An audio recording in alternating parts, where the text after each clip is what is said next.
Hello everyone welcome to GKC IQ. आज video रे आमे एलटीआर जो आगो को आसबार अच्छी तार डिटेल्स रिजोल्यूशन को बुझा। तो वीडियो को शेष जाए देखिए जहाँफल आपन जो छोट छोट आप डाउट अच्छे आपंकर क्लीयर हो। आपड़ जदि आमर क्वेश्चन प्रैक्टिस बेस ग्रुप रे जॉइन होगा चाहते आप जॉइन हो पारे। आप देखिपारे डेली बेसिस आम क्वेश्चन प्रैक्टिस करूँ पिला गोटे दिन पूर्व आम जन दे था कि पिला मैंने कौ चैप्टर पढ़ी रेडी थे। तापर आम पिला क्वेश्चन दे था 50-50 गोटे क्वेश्चन आप प्रत्येक सब्जेक्ट प्रत्येक चैप्टर रू। तो ये प्राइज अच्छी प्री प्लस मेन आप जॉइन हो पारे 249 रे मात्र 10 जन पिला रही। तो 10 जन पिला जॉइन होगा प्राइसटा 299 हो। जो पीडीएफ दिज्व पीडीएफ दे सारापर पिला सॉरी क्वेश्चन दे सारापर पिला पीडीएफ दिज्व जो थे कि क्वेश्चन आंसर एंड आपन को एक्सप्लेनेशन मिल टोटाल क्लास आप फ्री पाइबे। ये आपन को कौन क्लास पे करने को पड़ोनी। आपड़ पे करेंगे 6371239118 यही नंबर पे करके स्क्रीनशॉट आप पठे दिंतु व्हाट्सएप में मुझे जॉइन करदेवी सब ग्रुप रे। तो चलते स्टार्ट करें आज वीडियो को। Government of Odisha department of school and mass education तरफ 24570 लेटर 30/9/2024 रे आसी। जार रिजोल्यूशन को आम जो भितर पढ़ा कौन कौन रही ना जो 4/3/2023 रे जो सेकेंडरी टीचर पोस्टा क्रिएट करा से तार प्रोसेस आगो को बढ़। तो जमीती कि प्रथमे आपणकर कौन करा ना कलेक्ट वैकेंसी को डिफरेंट डिफरेंट डिस्ट्रिक्ट रु डीओ ठारू। तापरे आपणकर पोस्ट बा जो डिस्ट्रिक्ट जेतिकी रही जो स्ट्रीम जी वैकेंसी दिज्व तार नंबर को डिवाइड कर दिज्व से हिसाब से डिस्ट्रीब्यूट करा पोस्ट को। देन आपड़ देखिए आपणकर ओएसएससी यहीटा कंडक्ट कर एग्जामटा ओएसएससी कंडक्ट कर। तो जो प्रोसेसटा एबे चली आपन को जनईदेवी एग्जाम आपणकर बहुत शीघ्र हो। तो आपण पढ़ापढ़ी लगी जातु आपण को बहुत सारा फैसिलिटी मिलूँ सेटा यूट्यूब रू ऑनलाइन रू। तो आप फायदा उठंतु आगो को पढ़ंतु क्या कथा न शुणिकी। देखो प्रथमे कौन कर ओएसएससी जिते एडवर्टाइजमेंट देव सो से एडवर्टाइजमेंट से कौन कौन देव प्रथमे आपन को वैकेंसी अवेलेबल कराइब डिजाइन कर पोस्ट को केते स्कूल स्ट्रीम रे केते वैकेंसी रही आपन को जणई देव।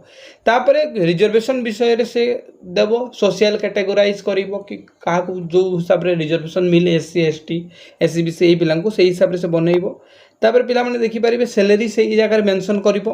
तापरे आपनकर जो क्वालिफिकेशन को पोस्ट पई कोन क्वालिफिकेशन रही से मेंशन करिवो। एलिजिबिलिटी कंडीशन ऑफ सिलेक्शन पई को प्रकार एलिजिबिलिटी कंडीशन अछि सेटा से मेंशन करिवो। को मोड रे परीक्षा हबो प्रीलिम मेन कंप्यूटर रे हबो ना ऑफलाइन हबो से सब मेंशन करिवो। केते टंका पे करिवो को पड़िवो आपनकर एग्जाम पई सेटा भी मेंशन करिवो जोटा कि पैसा देबा को केमति किछि पड़ेनी हला। देन आपनकर सिलेबस आउ आपन तार स्कीम पाई जेबे सेही नोटिफिकेशन रे। तापर डॉक्यूमेंट कोन कोन सबमिट करिवा को पड़िवो जे एलिजिबल तो सेटा मध्य मेंशन कर दिया जायछि। आ ओएसएससी कोन करिवो ना आपनकर गोटे एडवर्टाइजमेंट जारी करिवो कोउथरे एडवर्टाइज जारी करिवो ना दुईटा न्यूज पेपर रे आ गोटे ओडिया न्यूज पेपर रे दुईटी ओडिया न्यूज पेपर रे आ गोटे इंग्लिश न्यूज पेपर रे प्रोवाइड करिवो आ ऑफिशियल वेबसाइट रे मध्य से कोन करिवो एईटा को छाड़िवो तार एडवर्टाइज फुल एडवर्टाइजमेंट को। तापर आपण देखिबे पिला माने गोटे जिनिस एटारे कहा जायछि there shall be a gap of at least 4 weeks between the date of issue advertisement and last date received application। तो पाखापाखि गोटे मास समय आपन को तो मिलुची ऑनलाइन अप्लाई पई एठारे मेंशन कर दिया जायछि। देन आपन देखिबे in order to be eligible for direct आपन को रिक्रूटमेंट। तो एठारे कोन कोन आपन को एलिजिबिलिटी क्राइटेरिया रहिछि ना आपन जो भारतीय होइतबा कथा आपन ओडिया लेखि पढुथबे पढ़ी पारे से प्रकार आप सक्षम होता कथा आपड़ जो 10th एचएससी आप पढ़ी कथा आप +2 पास करथिबा कथा कौन आमर सीएचएससी रु ठीक अच्छे ओडिया लैंग्वेज रे ओडिया सब्जेक्ट आप पास करथिबा कथा। तापर एज रिलैक्सेशन आज्ञा देखिए 21 रु आपनकर 38 मिली। तो यही भितर आपन को होता कथा या सहित जो एज रिलैक्सेशन देछि एससी एसटी और एससी बीसी 5 वर्ष ये बहुत सारा पिला उपकृत हेबे बोले आशा करूछु। 38 वर्ष ऊपर भी आपन को होछि आपन एज रिलैक्सेशन रे आपन पाई जिबे माने आपन निश्चित रूप से अप्लाई करि परिबे। आ एटारे पीडब्ल्यूडी कैंडिडेट मान को एटारे 10 वर्ष दे दिया जाइछि। आ बाकी जो आपन देखि परिबे जो गोटे जिनिस आपन मन रखंतु ओके।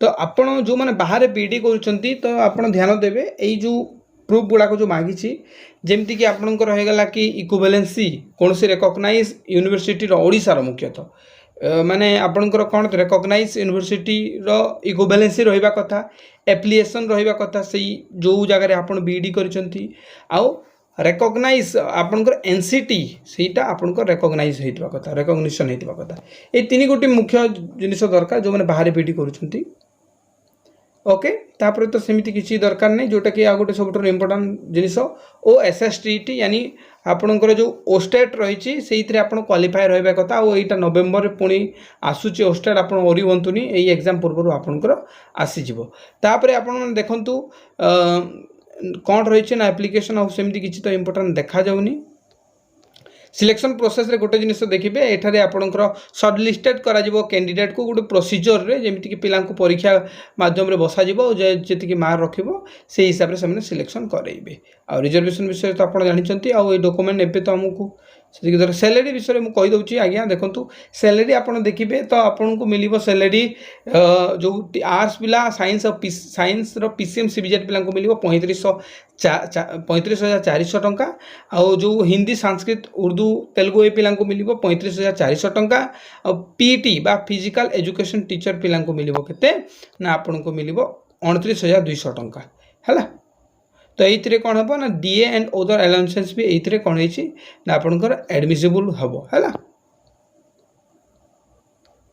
आपण पाखे एजुकेशनल क्वालिफिकेशन कौन कौन थी कथा देखो तो फास्ट कहीदे ये भी गोटे जो एलिजिबिलिटी रही आर्ट्स पिलांकर आपन +3 पास करथिबा कथा ये जानतु आर्ट्स रे करितांतु कॉमर्स रे करितांतु शास्त्री बा संस्कृत रे करितांतु नो प्रॉब्लम एटलिस्ट आपन को 50% रहितबा कथा जनरल स्टूडेंट को पई कहूची आ जो SC ST और SC BC पिला माने +3 रे आपन 45% जो भी रखिचंती मार्क देन आपन पकई पारे ठीक अच्छे तो आप 3 ईयर इंटीग्रेटेड पिला माने भी एठारे करें जो जार NCT रेकग्नाइज इंस्टीट्यूट होतापर पिला माने या सहित देखो जो मैंने 4 ईयर इंटीग्रेटेड बीडी कर भी पार किंतु या सहित सब बड़ कथा स्कूल सब्जेक्ट आज्ञा स्कूल सब्जेक्ट यही सब्जेक्ट भितर आपंकर निहाती 2टा रहा कथा मार्क आपड़ जी पढ़ी था 50 मार्क 25 मार्क 10 मार्क पढ़ीदे भी आपन चलो बट आपंकर स्कूल सब्जेक्ट एति भितर रहा कथा आप पॉज करके देखी नियंतु है 2टा मुझे गोटे कहूनी 2टा से पास हो ऑनर्स हो इलेक्टिव हो ऑप्शनल हो कंपलसरी हो फाउंडेशन सब्जेक्ट हो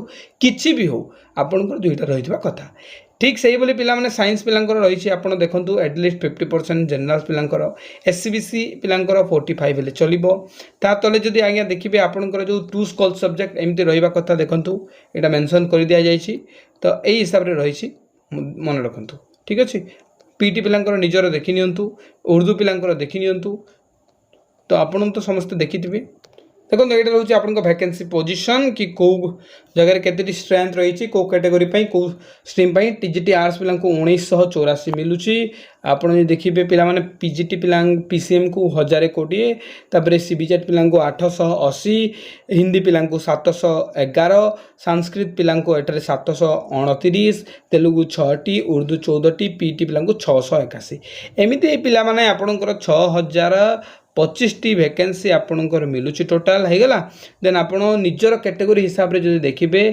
तो एठारे सबुठ बड़ कथा आज्ञा जो देखिए वैकेंसी हाँ निजर ये वैकेंसी देखी नियंतु LTR मेन वैकेंसी पोजीशन एठारे LTR देखी नियंतु है तो यही हिसाब से रही जो मैंने जॉइन होगा चाहते जॉइन हो पारे जो मैंने PDF भी नहीं पारे आम बहुत ही हाई क्वालिटी सर्ट नोट्स रही आपण SSB TGT टाइम रे आम नोट्स ही हेल्प कर बहुत सारा पिला आम नोट्स रु ही चाकरी पाई ठीक अच्छे थैंक यू।